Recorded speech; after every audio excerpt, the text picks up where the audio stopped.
C'était l'image phare du 14 janvier 2011 en Tunisie. Ben Ali sur le tarmac de l'aéroport de Tunis, prenant la fuite. Il avait été chassé du pouvoir par une révolution historique. Ben Ali avait dirigé le pays d'une main de fer pendant 23 ans avec un régime policier et autocratique. La répression avait alors fait 338 morts et plus de 2000 blessés.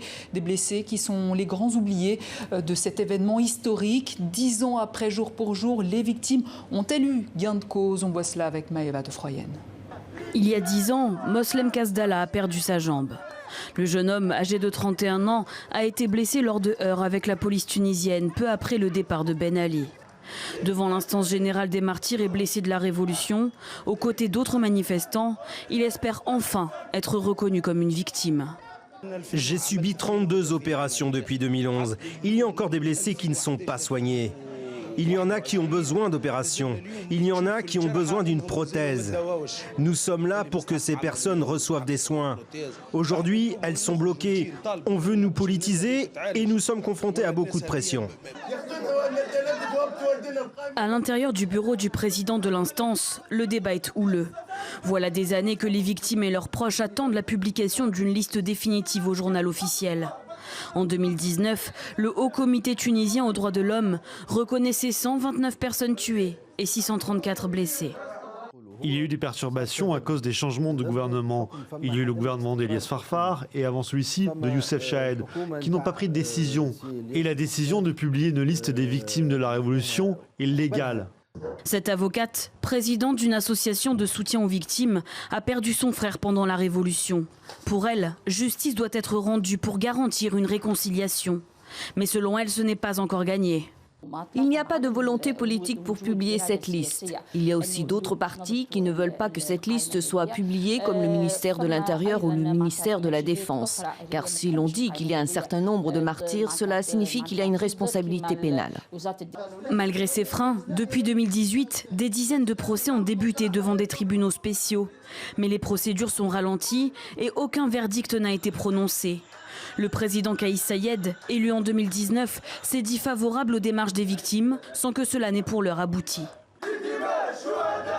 Voilà, la Tunisie, on continue à en parler avec Sophie Bessis. Bonsoir, vous êtes journaliste et historienne. Alors on a vu ce reportage sur les blessés de la Révolution qui attendent toujours réparation suite à des heurts avec la police. On se souvient aussi de Mohamed Bouazizi, ce vendeur ambulant qui s'était immolé par le feu devant la préfecture de Sidi Bouzid. C'était l'événement déclencheur de ce printemps arabe. La police qui jouissait aussi d'une autre image à l'époque. Retour en janvier 2011. Écoutez, on revient vers vous, Sophie Bessis. S'il vous plaît, nous devons oublier le passé. Vous devez réaliser qu'il n'y a pas une famille en Tunisie qui ne compte pas un policier ou un militaire. À partir d'aujourd'hui, les choses vont changer et nous allons protéger le pays. Voilà, mais il se trouve qu'aujourd'hui, des policiers ont empêché une poignée de militants de commémorer la révolution tunisienne, car on le rappelle, le pays est confiné depuis aujourd'hui et pendant 4 jours pour cause de Covid. L'avenue Bourguiba, symbole de cette révolution, était du coup déserte. Sophie Bessis, est-ce un hasard de calendrier que le confinement tombe en ce moment ou est-ce, on peut le dire, un confinement politique ? Les deux, je crois. C'est-à-dire, évidemment, ce n'est pas un hasard de calendrier que le confinement commence le 14 janvier, c'est-à-dire le 10e anniversaire de la chute de la dictature de Ben Ali.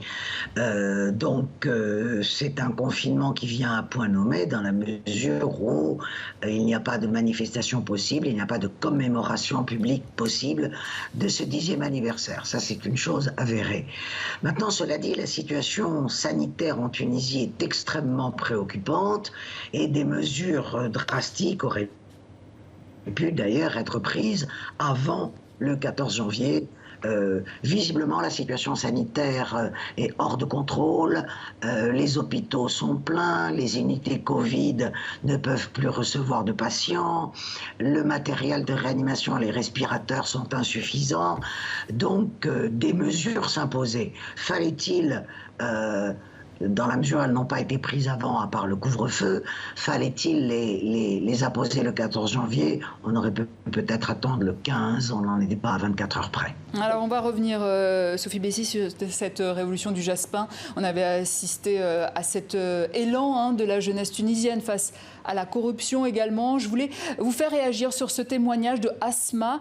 Elle avait 22 ans en janvier 2011. Regardez ces images de l'époque. Si tu veux travailler dans une administration, tu dois payer le chef, le responsable, le directeur, le PDG pour avoir même un stage. Parfois, pour un stage, on paye. On a aussi des diplômes, mais après 2-3 ans, on ne va rien trouver. Je ne suis pas de famille Trabissi, mon père n'est pas un archi-milliardaire, je n'ai pas d'argent pour payer, pour avoir un job.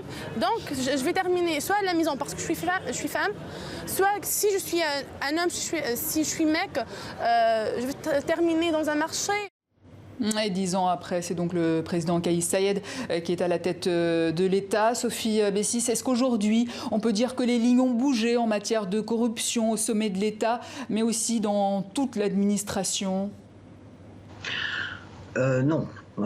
C'est-à-dire que, quelles que soient les déclarations de l'actuel chef de l'État, de toute façon, il ne faut pas oublier tout de même que dans la constitution tunisienne, le chef de l'État a des prérogatives extrêmement limitées et que c'est le chef du gouvernement qui détient le pouvoir exécutif. Le chef de l'État est responsable de la défense, de la politique étrangère et il est le garant de la Constitution. Donc, constitutionnellement, le chef de l'État n'a pas à s'occuper de politique intérieure. Et vous disiez tout à l'heure dans le reportage que le président Kais Saied s'est dit favorable à la suite au fait de donner suite aux procédures judiciaires pour dédommager les victimes de la révolution.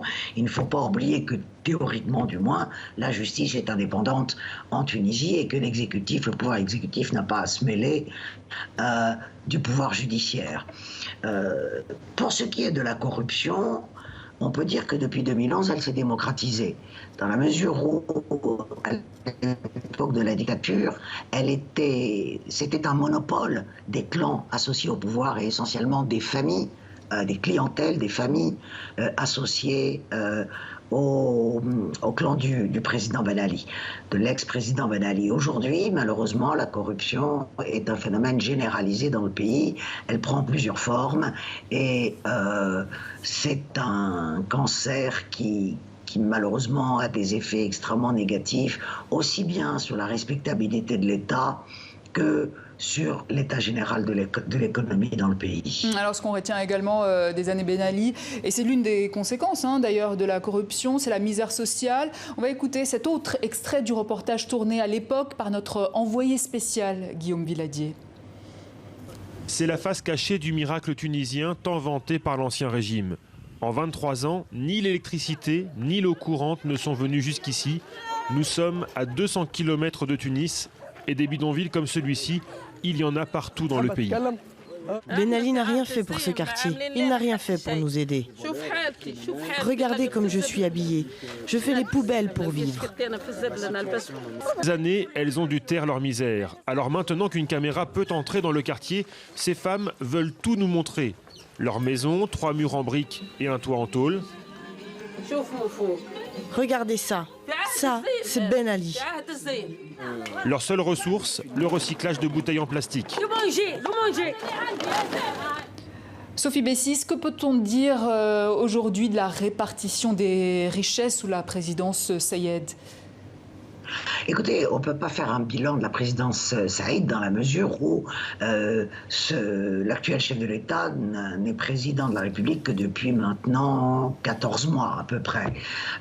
Donc je ne crois que ce n'est pas le bon moment. Ce que l'on peut dire en revanche, c'est que loin de diminuer depuis 10 ans, les inégalités sociales n'ont fait qu'augmenter. Elles étaient déjà très importantes avant 2011 et elles se sont creusées du fait d'un côté, d'une paupérisation relative de la population et de la précarisation des couches déjà les plus précarisées, d'une augmentation du chômage, d'une augmentation du coût de la vie, et de l'autre côté, d'un enrichissement extrêmement important, parfois de nature et d'origine illicite qui fait qu'il y a de plus en plus de très riches. Il y a des poches de pauvreté qui non seulement n'ont pas été résorbées, mais qui se sont étendues dans certaines régions. Et donc, ce qui est le plus insupportable, je crois, pour la population tunisienne ou pour les couches défavorisées de la population tunisienne, c'est justement cet accroissement tout à fait insupportable et scandaleux des inégalités. Sophie Bessis, merci pour cet éclairage. Je rappelle que vous êtes journaliste et historienne.